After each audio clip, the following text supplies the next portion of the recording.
I think we can start actually, so 4 p.m. start. So hello everyone.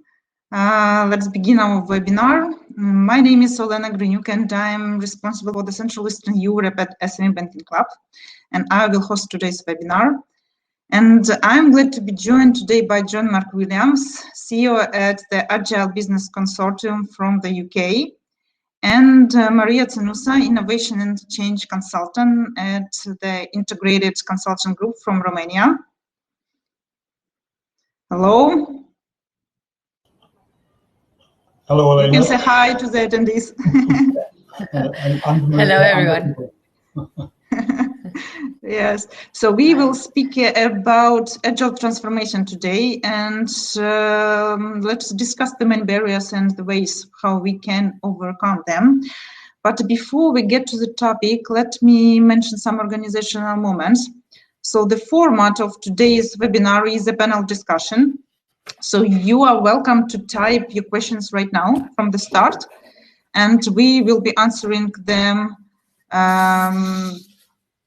at once, I think. So please type your questions into the chat, and please shortly introduce yourself when asking question.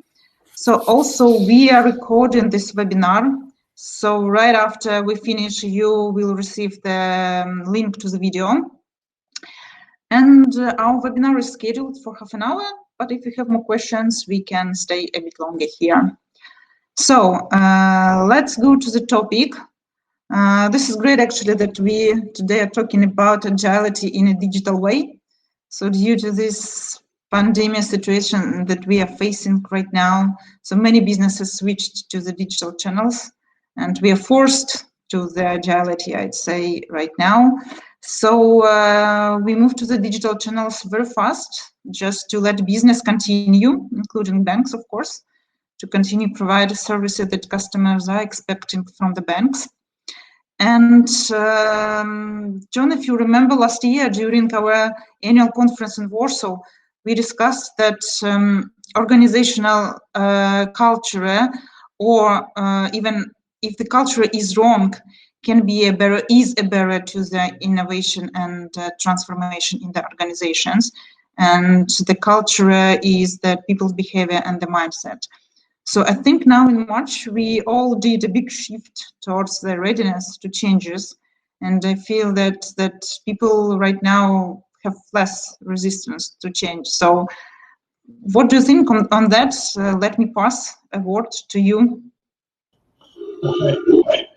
Okay, just the quick answer to that is I wrote a short blog just a few days ago, actually, called Enforced Agility.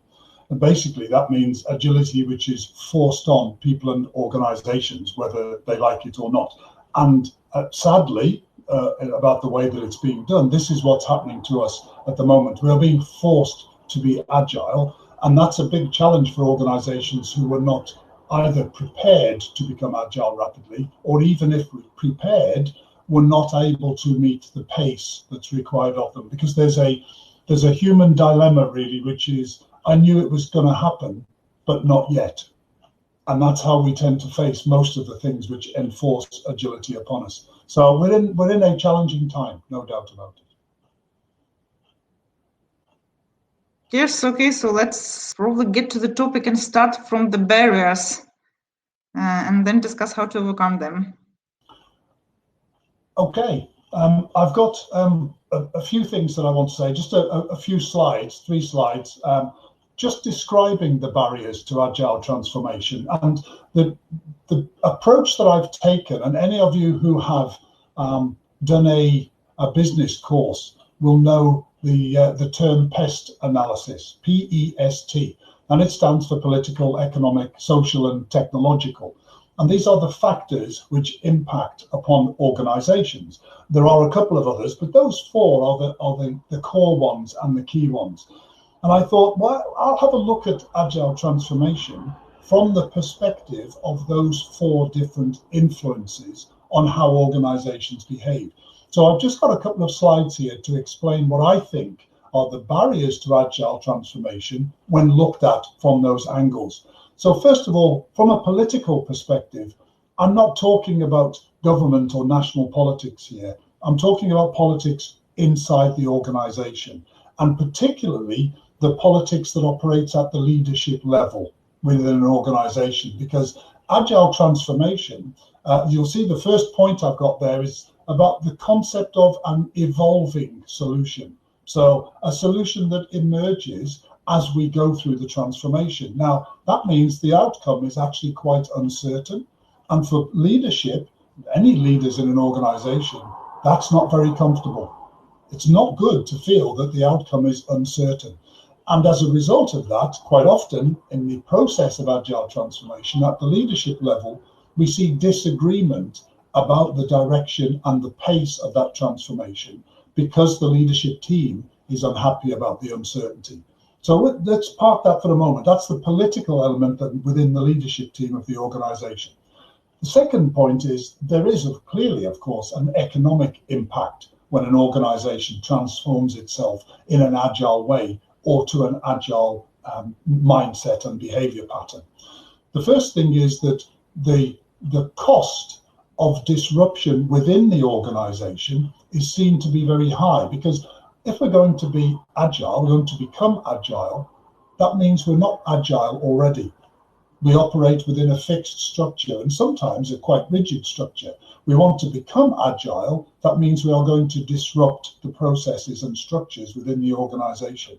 And the cost of that disruption, and we see that in the marketplace right now, can be very, very high. So there is an economic cost to becoming an agile organization. And whilst that cost needs to be achieved and needs to be spent, if we think about it that way, in order to become agile, the understanding of the benefits of that is not universal within organizations, partly because of this point I made under politics about the evolving solution. So people don't see the business benefits very clearly and therefore perceive the cost as being a big challenge. Now, if we then move on to the second and the third and fourth elements, social and technological. When I say social here, I mean the people within the organization. We are transforming an organization to become agile. It will have an impact upon the people within that organization. And in fact, without the people in that organization becoming themselves agile in their mindset, the organization cannot become agile. And as we see from the points here, a lack of experience in behaving in an agile manner creates anxiety in people. If we've had fixed structures, fixed processes, rigidity in organizations, that becomes very comfortable for some people. We have a hierarchy, we have processes and procedures. We all know how the organization works. That's very comfortable. Suddenly, it's all going to be agile. I don't know what that means for me. So anxiety emerges in the people within the organization at the prospect of agile transformation. If we add to that, actually there is a limitation on the amount of training and development that's available in the marketplace for agile processes or becoming an agile organization, partly because there is a limit to the number of people out there who can help an organization train its people to think more in an agile way. It's also that actually training costs money, and many organizations will not spend the money to train their people to think and behave in agile ways. So there's an impact, social impact on the workforce. And then the last of the four, the technological one, the key thing about agility is if we are agile, we are adaptive and responsive, and we move quickly in real time when things happen. In order for us to do that, we need real data. We need real-time information about what's going on in the organization, in the marketplace.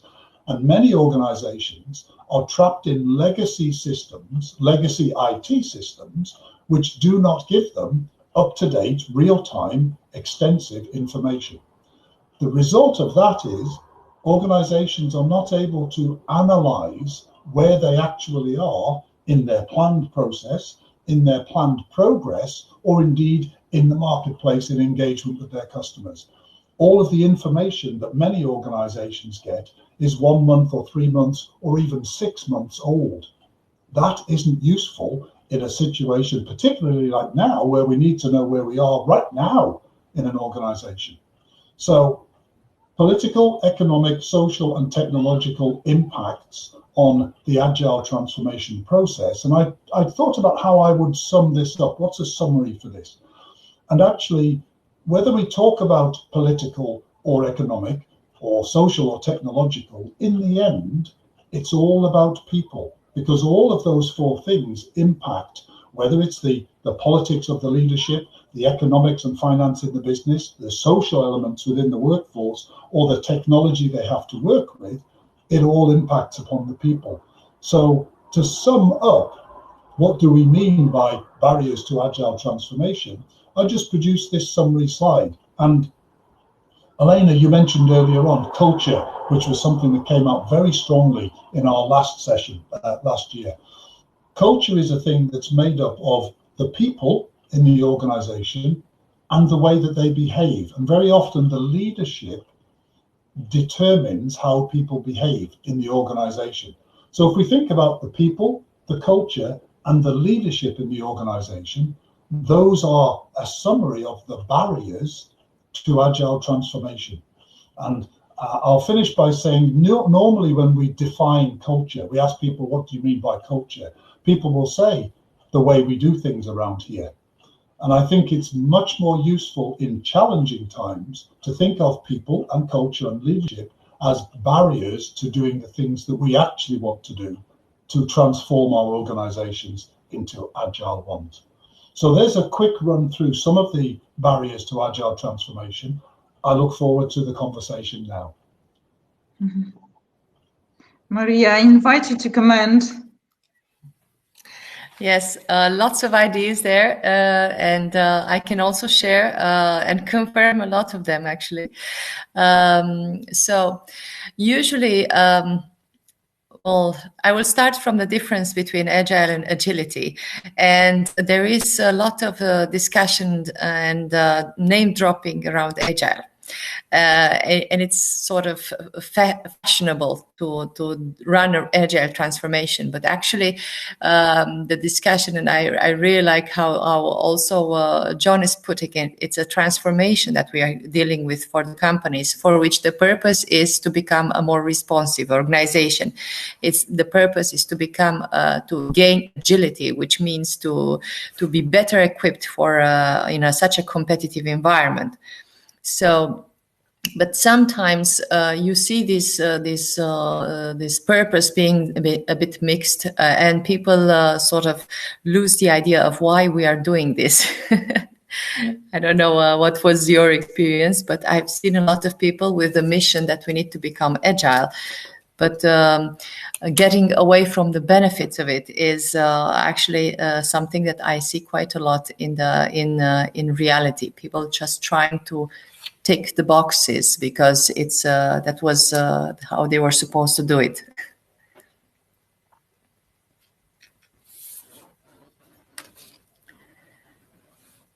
John?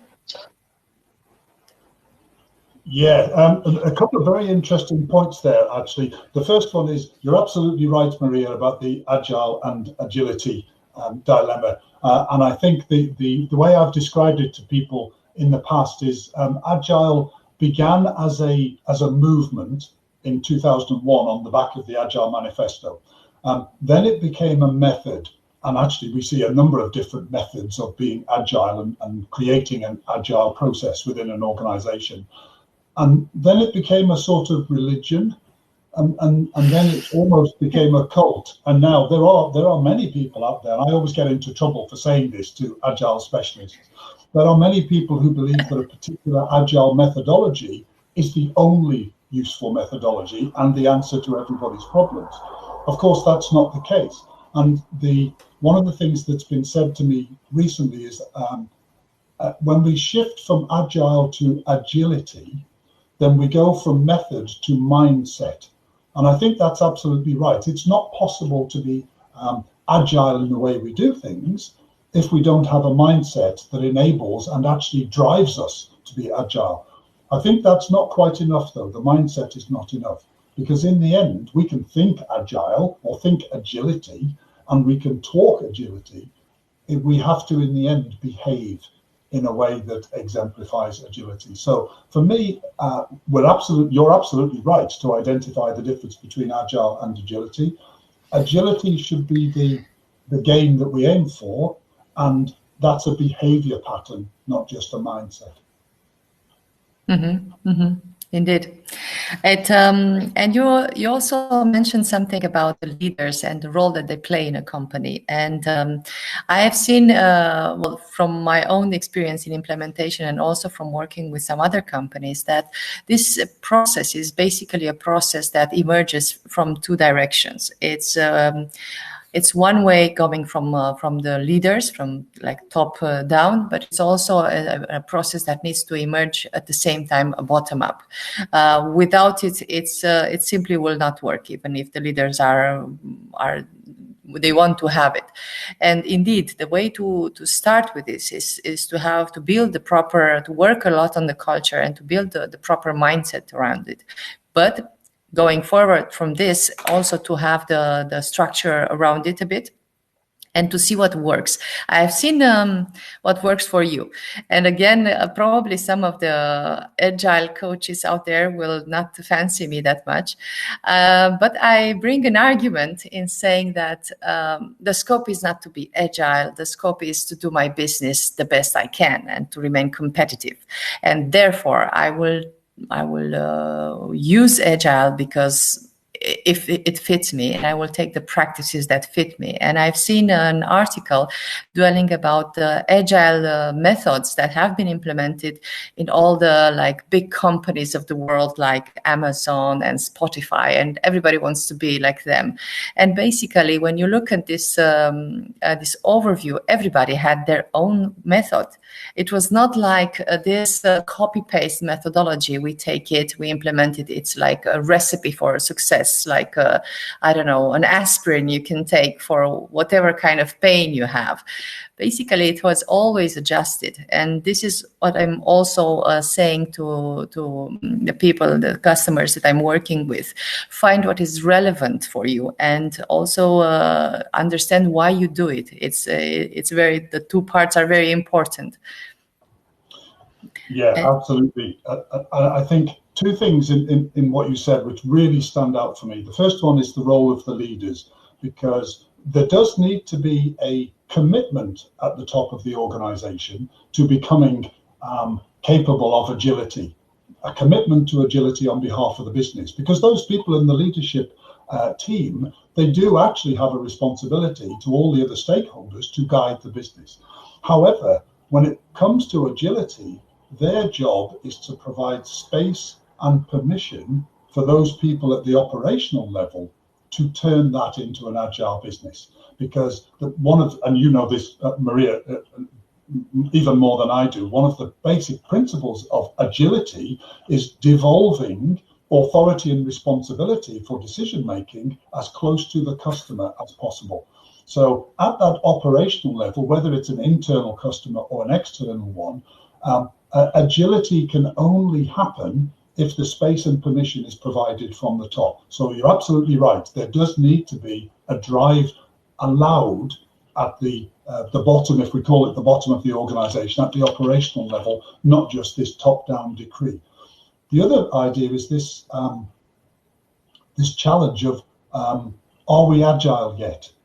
And it's an amazing question, because of course, there is no answer to that, because there's no point at which a company could say, well, we've got agility now, that was difficult, but we made it. And I remember looking at things like the Spotify model and the Amazon model, and one of my colleagues said he was talking to a very large mining company in Africa, huge mining business. And he said to them, look, agility, what is it that you're trying to achieve? And they said, we want to be like Google. And he said, well, Google's an online search engine. You're a mining company in Africa. How can you possibly be like Google? And they said, look, it doesn't matter the difference between us. Just help us to be agile like them. And of course, it's simply not possible. The model needs to be specific to the organization. And your point about people thinking of this as an aspirin, as a pill, as a magic bullet is a really good one, because in the end, it might be that we need to pick from each of the agile methodologies the bit that's requisite for our organization. And many agile coaches find it very difficult to accept that that's what the client may need. And I know this, having been a consultant myself, it's very difficult to think sometimes actually the client knows better than the consultant. Yeah.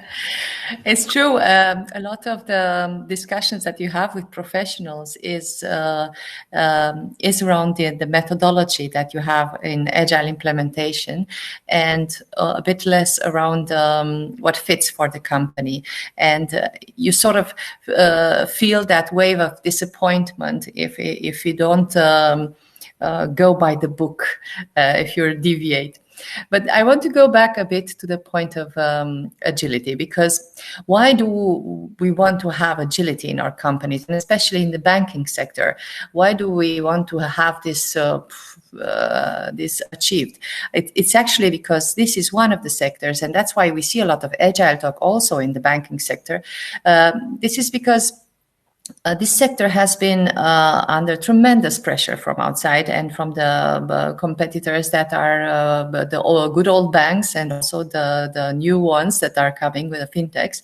Yes, so it is a segment indeed that needs to incorporate change at any level in the organization, whereas the former way of organizing ourselves, and it comes from the Industrial Revolution, if you want. You have the hierarchical top-down structures that are aimed on efficiency, in which is more than command control environment, in which the manager is the leader, is the driver of the company, and in which it's a model that worked very well, but it's a model that depends a lot on the vision that comes from one leader in the company, and on him or her being very paying very much attention to the changes that are happening and being at all times up to speed.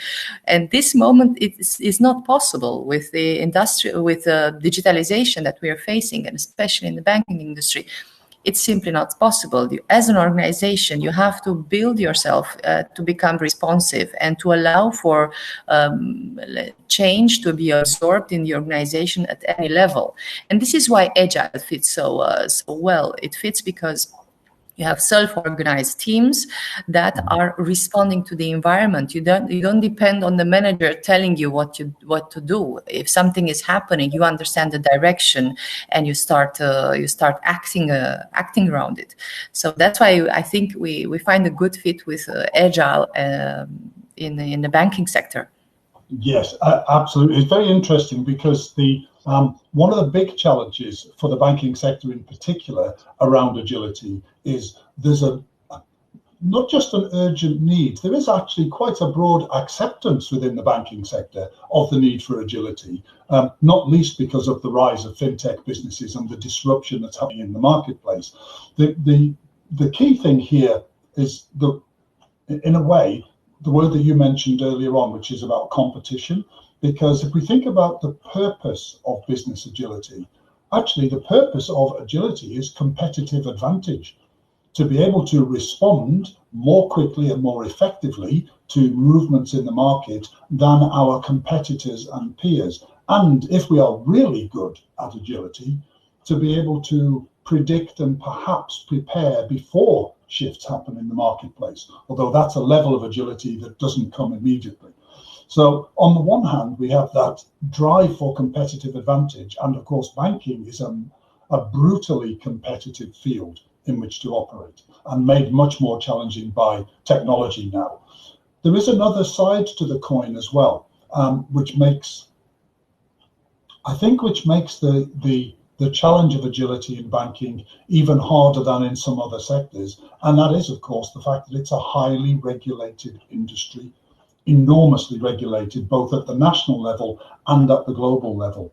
So this makes the leadership teams even less willing to devolve that authority and responsibility and that agility to those people who can make best use of it for the banks themselves. And one of the things that we're finding is we are starting to have conversations now with regulators, because banks themselves are doing an awful lot, an enormous amount, to become more agile, to display agility in the way that they provide services. Regulators are, let's say, less willing than banks to allow for agility in the way that outcomes are delivered. At least this is the way the banks see it. In actual fact, when I have spoken to regulators, one or two of them have said, actually, the outcome is what we care about. Safety for customers, integrity in the way that money is managed. Those are the outcomes the regulator wants to see. How the bank achieves that, actually, the regulator doesn't mind very much as long as it's legal and doesn't impact on the outcome. So agility is available as an operating model for banks if they actually just focus on the outcome the regulator wants to see, rather than the processes they all go through at the moment. And I would be very interested to hear from banks who would like us to have conversations with their regulators, because we're starting to do that, and it will make, I hope, a difference. If I may ask a question here, just additional to the one that John commented right now. So how actually the financial sector itself, if we compare to other industries, is performing in the terms of agile transformation? And I remember, John, we discussed the barriers to the agile transformation in banks earlier, and you mentioned a very interesting statement that I would like you to comment a bit right now. That you said that not every part of the bank, so not every department or not every part of the bank needs to be agile to achieve the transformation. Could you please comment this as well? Yes, I can. Indeed, I can.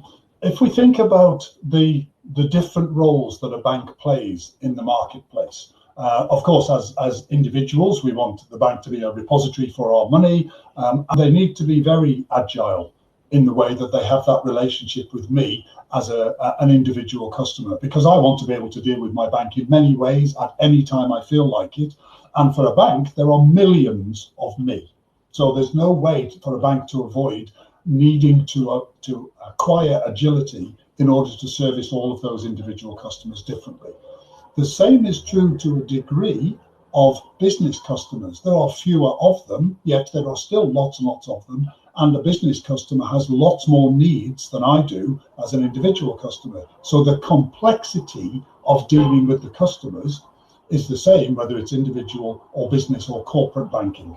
However, there are some processes that banks go through which, in a way, almost don't have room for agility. And if I use an example, if something goes wrong with my bank account, if my money, for example, if my bank account gets hacked, or if I send my money somewhere overseas and I send it to the wrong place, or I pay somebody for goods and they don't deliver the goods, I don't expect the bank or anybody in the bank to all get into a huddle and say, right, okay, we'll do this in 1 week sprints, and a week from now we'll have a discussion about how we're doing. 1 week from now we'll have a look on our Kanban board, and then we'll see how far we're going towards getting John's money back. I'm not interested in that process. I don't care about what agile methodology the bank may or may not use. I need something to happen right away. And if I use the analogy of emergency services, police, fire, ambulance, if an emergency happens, they don't go into agile conversation or discussion or behavior mode. They have protocols that kick in straight away. This, then this, then this, because the emergency response doesn't have room for agility or discussion. So in a bank, all of those parts of the bank which deal with financial transactions going wrong, they can be wrapped around with all sorts of agility. However, their response to something, a transaction going wrong, can't fall into the same sort of agile behaviors that we would associate with a strategy or a marketing plan or something like that, or the design of a larger project. Maria, does that sound like it makes sense to you? Yes, that was actually my personal experience, and it's actually what we are advising also the customers to do in the banking sector. Because on one hand, I do not believe that you can snap your fingers and turn your entire organization agile overnight. So it will be a gradual process. So anyhow, I think it takes a while until you realize the full process, and then on the other hand, it is exactly as you mentioned. They are the parts, the regulatory parts, the core of the bank, which you would not want to improvise and negotiate, in which you do want to have control, and in which you do want to be efficient in the way that you are responding to customer, in the way that you are, let's say, servicing. So these parts of the banks will most likely have like a dual system. So you will have agile teams that are for the products and services that will either make it or break it for you as a bank in the banking field in 5 years. So then the strategy to embark the agile transformation would be to ask yourself, what would make this bank be number one, number two in 5 years? And going from there, start to build today around the value that I deliver to the customer. So this is how I start my agile streams, around the value. So that this is the mixed teams idea that you have, teams with people with various specialties in the teams. This is on one hand. This requires a lot of focus and a lot of honesty, let's say, from the leaders of the bank to understand where they really can make a difference and only embark there, because you cannot start with 20 departments at the same time, because it's going to be messy. And then I always find that you have, even with the most advanced models, you have always a part that is it is the core and it's the traditional way of working, and in which you would have collaborations with agile teams, but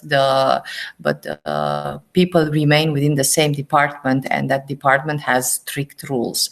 And you tend to have these teams around compliance, around risk, around this kind of things that exactly as you mentioned, John, is making it or breaking it in the sense of regulatory. So you don't, in terms of regulatory, I don't think you should be able to negotiate how you do stuff. I confirm. Absolutely right. And we come back to this idea of the point of agility, the purpose of agility being competitive advantage. And I'm not sure if some of the of our listeners, our viewers, will have come across Beyond Budgeting. Beyond Budgeting is a group that's based in Sweden, in Gothenburg, and basically their purpose is to promote agile finance. Okay, so agility in the way the finance function works. And one of the things that they say is, forget about annual budgets, go for 3-month rolling forecasts and things like this. Most importantly, measure the performance of the organization, not against the budget, but against one's peers, against the competition. Because actually, it doesn't matter whether we fulfill the budget or not. We might do everything that's required in our annual budget as an organization, and we still might be completely behind the rest of the market. Agility is a driver of competitive advantage. So actually, looking at the way that our competitors work is very, very important here. And I think one of the barriers, of course, to agile transformation is looking inward rather than looking outward. And that's a thing around culture and leadership. One of the other barriers is scale. And I think the idea of, as you mentioned, Maria, the idea of a large organization acquiring agility overnight just isn't going to happen. Because if we think about it like even a football team is a group of people, all individuals who are actually very agile as individuals. And if I get a team that's just starting and they're not very agile, I want them to become so. They're all going to develop and acquire agility at a different rate, each of them. They're all going to acquire agility to a different level. and they're going to require me to treat them differently and work with them differently in order to achieve that agility. And if we think about a large organization like a bank as being a bit like a sports team, the different parts of the bank, they will not all acquire agility at the same rate or to the same level, or indeed need the same support in order to do so. So one of the barriers to agile transformation is the assumption by leadership that an organization can become agile, whether it's overnight or indeed even in several months. And this question, are we agile yet, still makes me smile, because I was actually asked that by a senior leader in a bank who said to me, look, you know, you've been working with us for several years. We've got loads of agile coaches. Aren't we agile yet? And I spent about an hour explaining why that was the wrong thing to ask. But it is an interesting barrier. Yeah. I want to comment here. What you see also coming from a large organization is also like blueprints on how to be agile everywhere in every country. And this is starting with a very good intention, because you want to make sure that the learning process is as short for everybody, and you share the experience from one country to another. But in implementation, you get the devil, in which people are starting to measuring exactly as you said. Oh, did we have all these 7 steps? Oh, we are missing one. So basically, yeah, you are -1 as you're supposed to be versus the other country, which is +2 or something like this. And then you end up in this kind of comparisons of a degree of agility between teams, which is totally counterproductive. And people just, faking it, basically, just doing the stuff to tick the boxes. It's true. Yeah, absolutely. And what that clearly identifies is that we think about this as a driver for competitive advantage. We compare our performance against our competitors. We're not comparing the process against our competitors, it's the outcome. Because I can think of occasions where an organization might say, we need to do these 7 things to become agile. They'll do in this order. So we'll do 1, 2, 4, 5, 6, 7. What happened to 3? Does it matter? If we're already ahead of the competition, we don't then need to go back and do number 3 because we missed number 3 out on the agile scale. So this point about focusing on the outcome, did we achieve agility that helps us to be more agile than our peers, without assuming that this year, because we were more agile than our peers, we are now agile, because it's a never-ending state. And I think of agility actually as not so much as something that we do, and I know that agile is often seen as something that we do.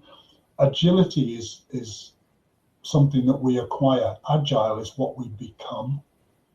And if are we agile yet? Well, in a way, yes, actually. If I can go for a 5-mile run, then I'm pretty agile. I might not be as fit or as healthy as somebody who can go for a 10-mile run, and I might be a bit fitter and healthier than somebody who can only go for a 1-mile run. So whether or not I'm agile is okay, fine. I can make that decision now, today, right here. I'm agile enough. But if I want to run 10 miles, then I need to become a different sort of agile. So are we agile yet hasn't actually got an answer. Actually, and the answer to complete what you're mentioning, the answer is actually in the value that you bring to the customer, because the kind of comparison that we do is we want to be first in class, but then if you don't do anything with your life, it really doesn't matter that you are the first in class, the teacher's favorite. So at the end of the day, the value that you bring to the customer and the way to organize yourself to deliver as much and to be as relevant to the customer will actually make you the best, the most agile, or whatever fancy word we will use in 3 years from now. Yes, absolutely. So actually what you've done there is identify a crucial follow-on from this idea of agility as competitive advantage. If the purpose of agility is competitive advantage, what's the purpose of competitive advantage? and it is to Exactly. provide customer value. Yeah, so there's a very nice loop there which says we can become better than our competitors, and the only way that we can measure that is in the value we provide to our customers. And that's actually true agility. And it's interesting because this idea of the blueprint, which we obviously see now as not something that works very well. The blueprint is often accepted all across the world, not just in one country or one group or one sector, but all across the world. And if we think about banking, which is a global business, the word culture doesn't just apply to the culture within the organization. When I talked about it earlier, I meant the culture within the people in the organization. The way that people see banking in North America or Europe or Latin America or Southeast Asia is very different, because cultures, national cultures, people cultures are very different. So what is, what's the word I would use? A desirable type and form and level of agility in the UK might be wholly unacceptable in sub-Saharan Africa or in Latin America. So the way that people, because in the end this is all about people, the way that people interact should be the driver of the type of agility that is acquired by the organization. And that's an interesting thought too. We still have some time for questions, so I wanted to invite our attendees to type questions into the chat, so we can have like extra 5 minutes for this. So please do so if you have questions. And maybe my request to John and Maria, could you summarize or give some, short recipe for the banks how to overcome these barriers to agile transformation?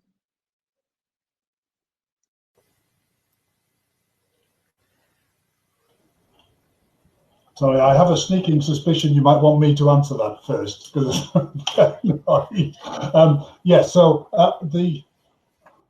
the short answer, and of course there isn't really a short answer, but I'll try and make it as short as I can. The short answer is start with the end in mind. Okay, that Maria mentioned earlier on, this idea of methodologies and blueprints and things like that. Put aside all of that stuff.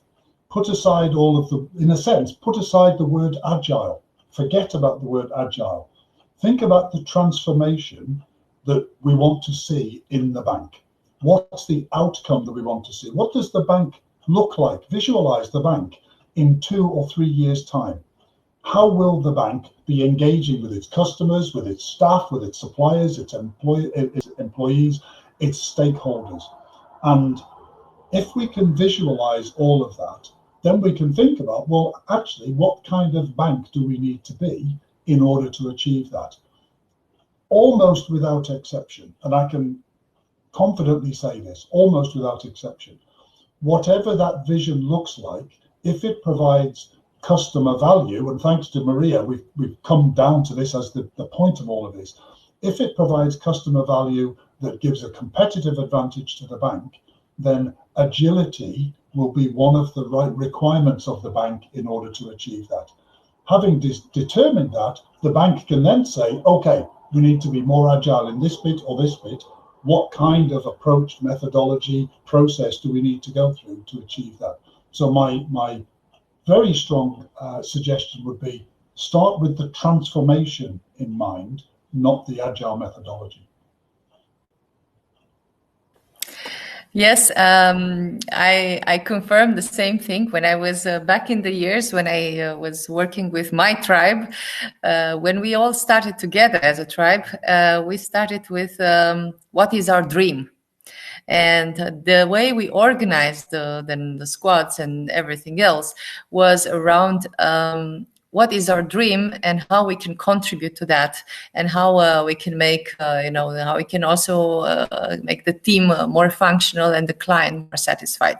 And starting with this, with what you want to deliver for the customer, what you want to be for the customer in 2-3 years, it has something that is very self-motivating, works very well for the teams that are engaged in this journey, because they understand that they are embarking in something that is going to change the world a little bit. So they are part of something that is important, and this is how you get the drive, and this is how you get the self-organizing part of the teams.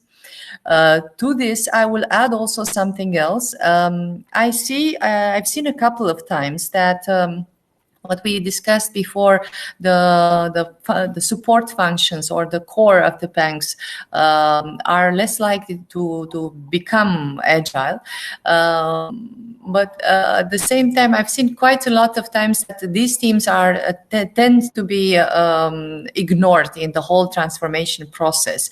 And actually, this is they're gaining agility and gaining the agile mindset, even if they don't, if they're not part of a former agile organization.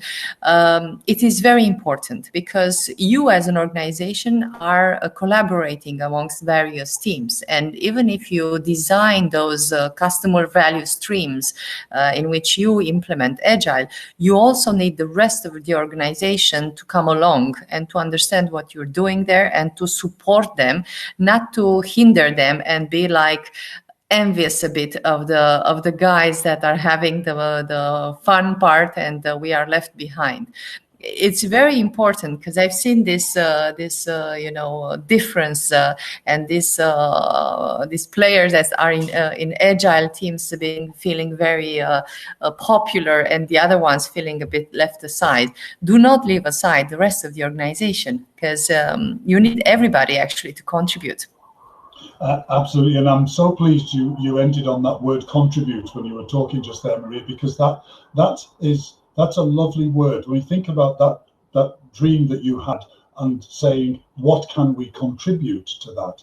One of the great pieces of advice I guess I would give, and it's one of the hardest to actually implement, is to get the leadership team to ask the same question.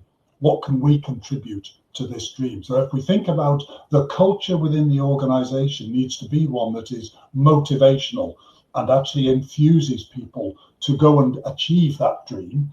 That's the people who will get on board that. The leadership are the ones who will determine whether that motivation is supported or whether it declines within the people. And getting the leadership team to say, okay, we buy into that dream that you guys have got for us as a bank, and how can we contribute as a leadership team? Because in a way, that turns the hierarchy in the organization upside down. And many of you will have come across the term servant leadership. This is what agility really needs, for the leadership team to say, yeah, okay, actually, the customer is at the top of this hierarchy. The people who deal with the customer are right next. How can we support them and how can we help them? Yeah. Thank you, John and Maria. So we don't have questions from the audience, so I will be closing the meeting. And thank you very much for your contribution to that webinar, and I think to the agile transformation and to the mindset of our attendees. I hope so. So thank you once again. I really enjoyed this conversation, and as I mentioned at the beginning of the webinar, the video will be available, so everybody can watch it once again and probably use some tips from this webinar. So thank you once again, and see you on our next webinar. Thank you. Thank you very much. Thank you, Elena. Thank you for inviting. Bye. Bye. Thank you. Bye.